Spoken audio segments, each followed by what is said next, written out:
Hi అండి, నమస్తే అందరికీ. ఈరోజు గోల్డ్కి సంబంధించిన మరిన్ని కొత్త విషయాలు మీ ముందుకు తీసుకొచ్చాను. ఈ నెలలో గోల్డ్ మ్యూచువల్ ఫండ్స్లో ఇన్వెస్ట్ చేయాలా అనే ప్రశ్నకి సమాధానం అవునని చెప్పాలి. కానీ కొన్ని విషయాలు పరిశీలించాలి. అవేంటంటే గోల్డ్ రేటు స్థిరంగా ఉన్నప్పుడు లేక తగ్గినప్పుడు. ప్రస్తుతం గోల్డ్ రేటు ఇటీవల పెరిగింది, కానీ ఇది స్థిరంగా ఉంటే లేదా కొద్దిగా తగ్గితే మ్యూచువల్ ఫండ్స్లో ఇన్వెస్ట్ చేయడం బెటర్.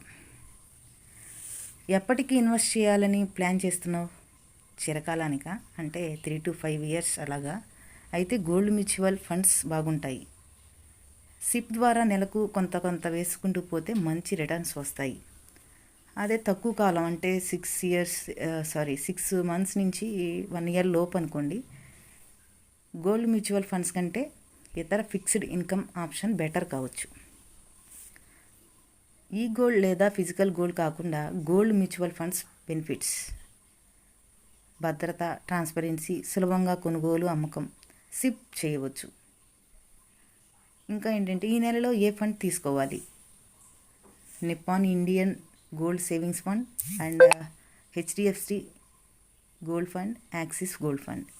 ఇవి మంచి ట్రాక్ రికార్డ్ ఉన్నవి. అయితే మాన్యువల్ ఫైనాన్షియల్ అవసరాలు, లక్ష్యాల మీద ఆధారపడి నిర్ణయం తీసుకోవడం చాలా మంచిది. ఇంకొంచెం జాగ్రత్తగా క్లియర్గా ఎక్స్ప్లెయిన్ చేసేస్తాను రండి. మ్యూచువల్ ఫండ్స్లో ఇన్వెస్ట్ చేయాలనుకుంటే కొన్ని ముఖ్యమైన జాగ్రత్తలు తప్పనిసరిగా పాటించాలి.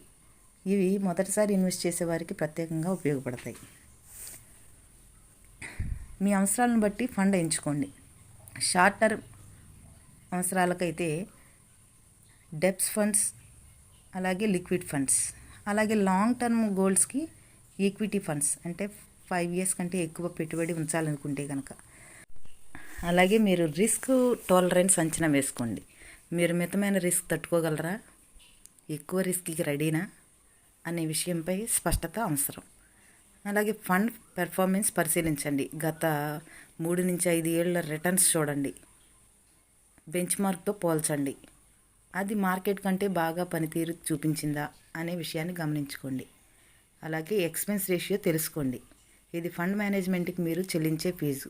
తక్కువ ఎక్స్పెన్స్ రేషియో ఉన్న ఫండ్స్ ఎక్కువ రిటర్న్స్ ఇవ్వచ్చు. అలాగే ఫండ్ మేనేజర్ ఎక్స్పీరియన్స్ చూసుకోండి. అనుభవజ్ఞులైన ఫండ్ మేనేజర్ ఉంటే ఫండ్ పనితీరు స్టేబుల్గా ఉండే అవకాశం ఎక్కువ.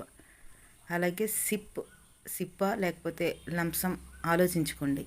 నెలవారీ ఆదాయం ఉంటే సిస్టమేటిక్ ఇన్వెస్ట్మెంట్ ప్లాన్ అంటే సిప్ మంచిది. ఎక్కువ మొత్తాన్ని ఒక్కసారి పెట్టాలంటే మార్కెట్ స్థితిని అంచనా వేయాలి.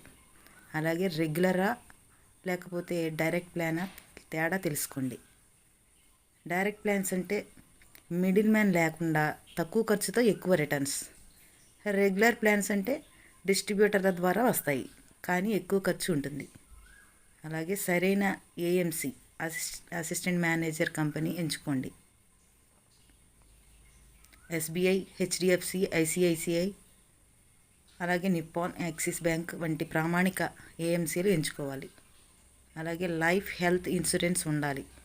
ఫైనాన్షియల్ ప్లానింగ్లో మ్యూచువల్ ఫండ్స్ ముందే కాదు, ఇన్సూరెన్స్ కూడా చాలా అవసరం.